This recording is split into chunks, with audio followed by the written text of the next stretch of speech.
Y ahí vamos, está en línea, ya lo saludamos, Guillermo Moreno, ex secretario de Comercio Interior. Guillermo, Cintia García y equipo, buen día. Buen día, ¿qué tal? ¿Cómo estás? Muy bien, ¿cómo estás vos? Bien, bien, bien. Gracias por el llamado. No, queríamos hablar con vos, Guillermo, porque bueno, primero que nos parece repudiable y nos solidarizamos con la condena por amenazas en papel prensa.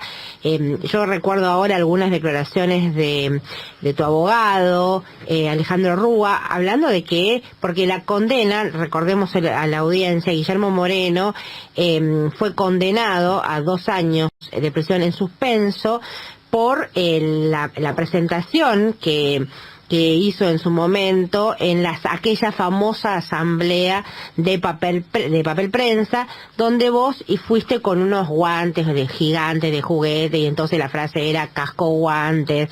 Estábamos en medio de la confrontación con el Grupo Clarín. ¿Le querés recordar a la audiencia ese momento? Mira, lo que estaba en discusión ahí era la constitución del órgano de control. Esto es muy interesante, pues en algún momento vamos a tener que volver a repetir ese mecanismo en la Argentina de constitución de empresas relevantes. Era otra Argentina, eran otros gobiernos, era otra concepción de la historia nacional y de nuestro lugar en el mundo. Mirá que gobernaba Onganía, y Onganía sacó un decreto muy interesante de diferimiento impositivo que implica básicamente esto: vos tenés que pagar impuestos a la ganancia, yo soy el Estado y yo te digo a vos, bueno, mire, si usted está dispuesto a invertir en este tipo de sectores que para nosotros son relevantes, no me pague impuestos a la ganancia y póngase a plata en una empresa.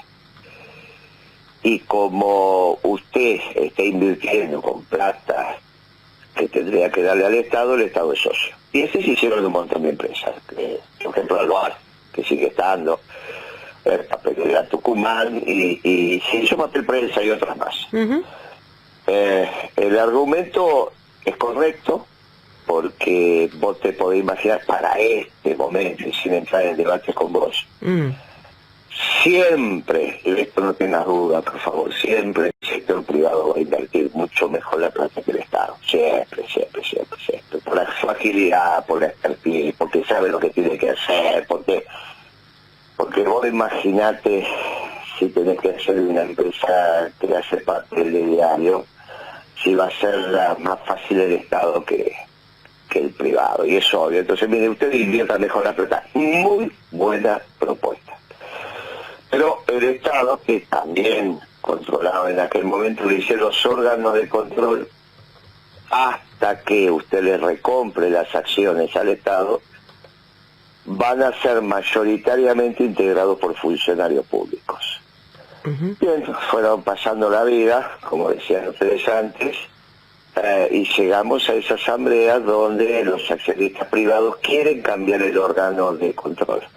Eran tres funcionarios que hay que elegir, 2 son del Estado y 1 privado, y ellos van con la moción de 2010 estamos hablando. Claro, 2010. Estamos hablando, imagínate que de Onganía se va en el 69, así que estás hablando antes de eso, la constitución de esa empresa, con distintos accionistas de esa. Hacer la moción de que tiene que cambiarse la situación, 2 para el privado, 1 para el Estado.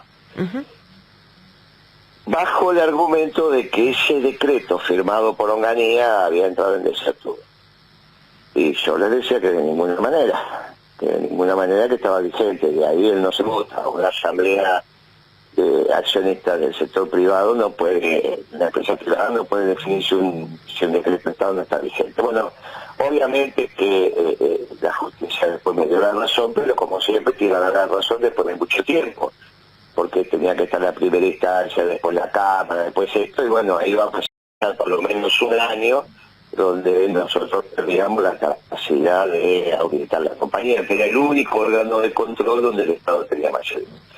Bueno, después fue la discusión que se tenía que dar en una asamblea de accionistas entre privados o en este caso el sector público y el sector privado.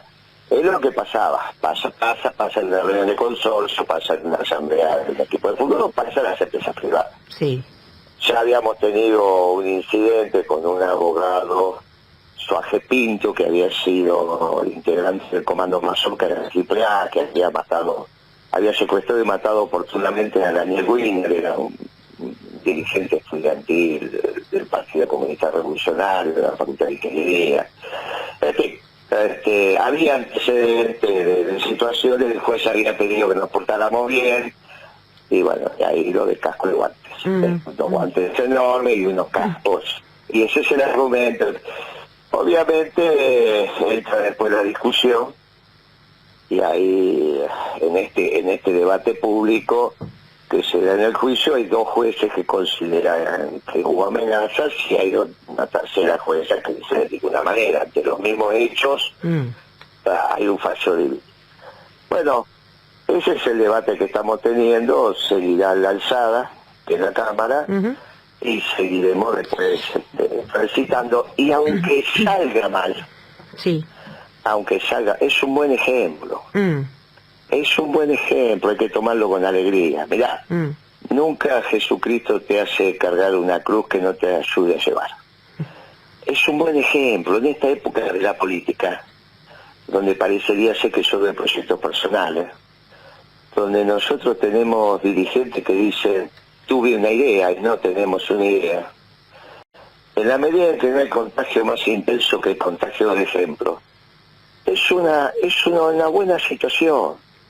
Digamos, a los pibes, que es lo que estamos haciendo es formar a los jóvenes, que cuando vos quieras defender las ideas y por la defensa de las ideas te toque una situación de privación de libertad o lo que fuere, es un buen ejemplo.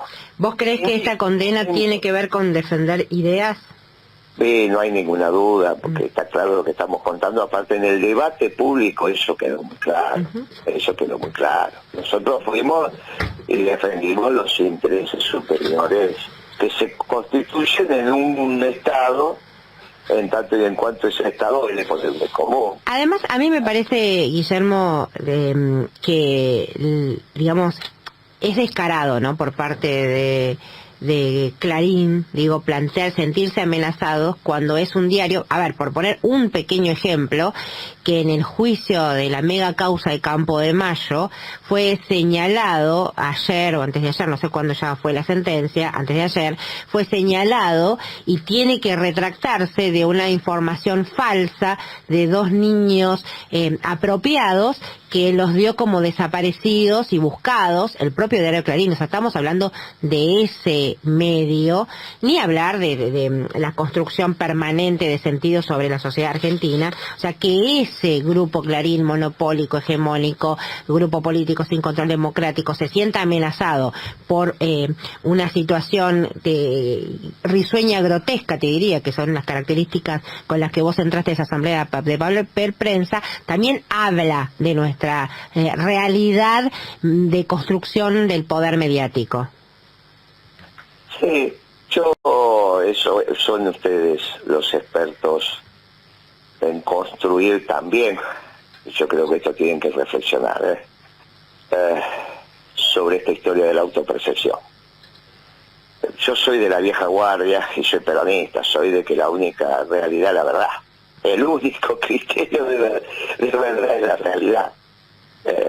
Entonces, yo le doy el lugar que le doy a la construcción del sentido. El sentido de la verdad. Y punto. Y la verdad acá es que había un decreto vigente que tenía que cumplirse y ellos tenían otro esquema. En ese momento es cierto que hacíamos parte de distintas visiones de lo que estaba aconteciendo en la Argentina. Ahora, a mí me parece que sirve que nosotros lo tomemos como ejemplo de lo que puede ser la acción de la militancia política y los costos de la militancia política dentro del sistema democrático, ¿no? Porque no nos están matando, no te están secuestrando, torturando vivos al mar, ninguna de esas cosas. Estamos dentro del Estado de Derecho Dentro del Estado de Derecho hay jueces que fallan. Pero sí hay persecución, ¿eh? Sí hay persecución. Sí, está bien, pero sabes que hay que tener mucho cuidado con esto, porque yo viví el estado de violencia. No hay otra manera de tomar decisiones en la sociedad que es en el Estado de Derecho o en el estado de violencia. Seguro. Hay que tener mucho cuidado de no pasar la raya, porque si no queda el estado de violencia. Y después, los que se llenan la boca hablando de esto son los primeros que se van. Por eso hay que tener mucho cuidado en lo que hemos construido. Alan Longi, mi compañero, que te quiere hacer una pregunta. Moreno, ¿se siente reivindicado cuando la vicepresidenta menciona como ejemplos virtuosos aquellas sustituciones de importaciones en el segundo mandato? No, porque ¿sabes qué pasa? Son unas buenas fotografías en una película que es un desastre. Lamentablemente Cristina se ha alejado de las más puras tradiciones del pensamiento económico peronista. No vamos a hablar de esos temas. No, está bien, está bien. Hubo una reivindicación de, por ejemplo, aquel viaje a Angola, me parece que también a eso se refería también Alan, pero queríamos poner en valor aquella... Creo que es lo que sirve. Creo que esto, en tanto y en cuanto se reivindique acá no hay ningún hecho de corrupción. Acá no hay nadie que viva de la plata ajena. Acá no hay nadie... Es una discusión desde la defensa o no de los intereses nacionales y la vigencia o no del decreto. Y si a un militante político le toca pagar estos costos, lo tiene que hacer con alegría. O sea, en el momento que vayas a entrar a la cárcel, tienes que ir cantando la marcha, con alegría, y saldrás cantando la marcha. No hay pena de prisión, igual aclaremos, ¿no? Para la audiencia. Me están preguntando acá un mensajito, pero no, es una condena a 2 años en suspenso, bueno, no hay prisión. Tengo varias, claro. Como ya va, esta varias, te van acumulando de hacer meses. Sí, no, por supuesto. Así se configura la persecución. Porque aparte lo dijeron, bueno, hay otros juicios más, y obviamente yo lo que digo, que hay que vivirlo con alegría. Las revoluciones son así. En paz y amor, que son las revoluciones del peronismo, son así. O sea, ¿crees que podría haber una condena de prisión por sumatoria de causas eventualmente? Claro, sí, porque tiene que ser. El ejemplo que a ellos les cuesta y duele son estos, ¿no? El hecho de que a vos te encuentres millones de dólares en algún lugar. Porque cuando a vos te encuentras millones de dólares, no hay revolución posible. Acá sí. Y esto, vos fíjate, que finalmente, como siempre pasó, se transita desde el peronismo. Esto es el peronismo puro. Es desde las visiones y concepciones más profundas del peronismo que se hacen los ejemplos. Guillermo Moreno, tengo que ir a las noticias. Te agradecemos este contacto con la M750. Te agradezco enormemente y gracias por tu tiempo. Que tengas un lindo fin de semana. Igualmente vos. Guillermo Moreno.